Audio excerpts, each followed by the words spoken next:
Russian President Vladimir Putin has appointed a new general to direct the war in Ukraine as his military shifts plans after a failure to take Kyiv, according to a US official and a European official.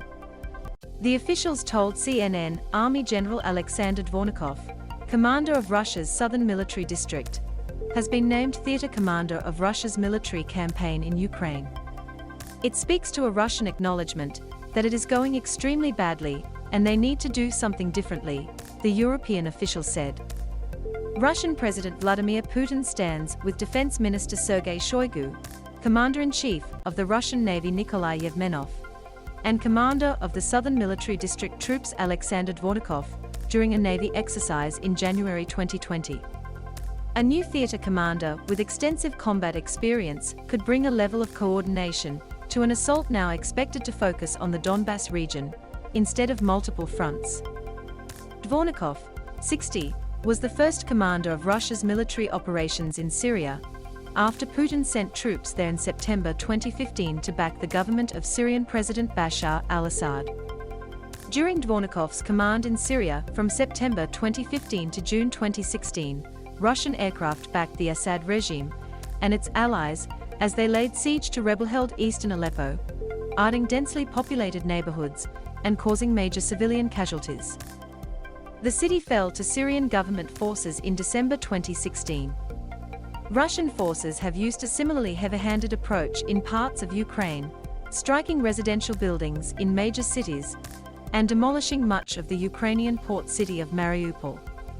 A Ukrainian serviceman jumps from a destroyed Russian fighting vehicle after collecting parts and ammunition in the village of Andriivka, Ukraine. We will see how effective that proves to be, the European official said.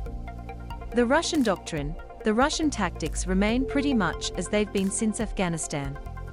They do things in the same old way, the official added. Military analysts and US officials familiar with intelligence assessments have speculated Russia's generals have a goal of presenting Putin with some tangible battlefield progress ahead of Victory Day on May 9, when Russia observes the defeat of Nazi Germany and traditionally marks the occasion with a parade in Moscow's Red Square. The European official described it as a self-imposed line that could lead the Russians to make additional mistakes. Firefighters worked to secure a residential building previously damaged by a Russian attack in Kyiv, Ukraine. But it could also potentially lead Russian forces to commit more atrocities, as allegedly happened in the Kyiv suburb of Bucha while under Russian occupation. The stench of these war crimes is going to hang over these Russian armed forces for many years, the official said. Former UK ambassador to Russia Sir Roderick Lyne told Sky News on Saturday Moscow has appointed a new general with a pretty savage track record in Syria to try to at least gain some territory in Donetsk that Putin could present as a victory. Assigning a new overall commander for Russia's war in Ukraine may be an attempt to create a more cohesive strategy. CNN previously reported that Russia had no theater-wide commander for Ukraine operations, meaning units from different Russian military districts have been operating without coordination, and sometimes at cross purposes.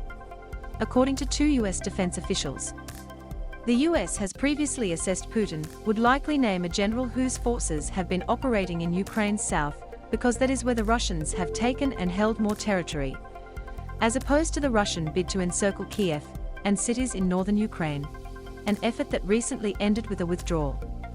Russian President Vladimir Putin speaks at a concert marking the 8th anniversary of the referendum on the state status of Crimea and Sevastopol and its reunification with Russia in Moscow.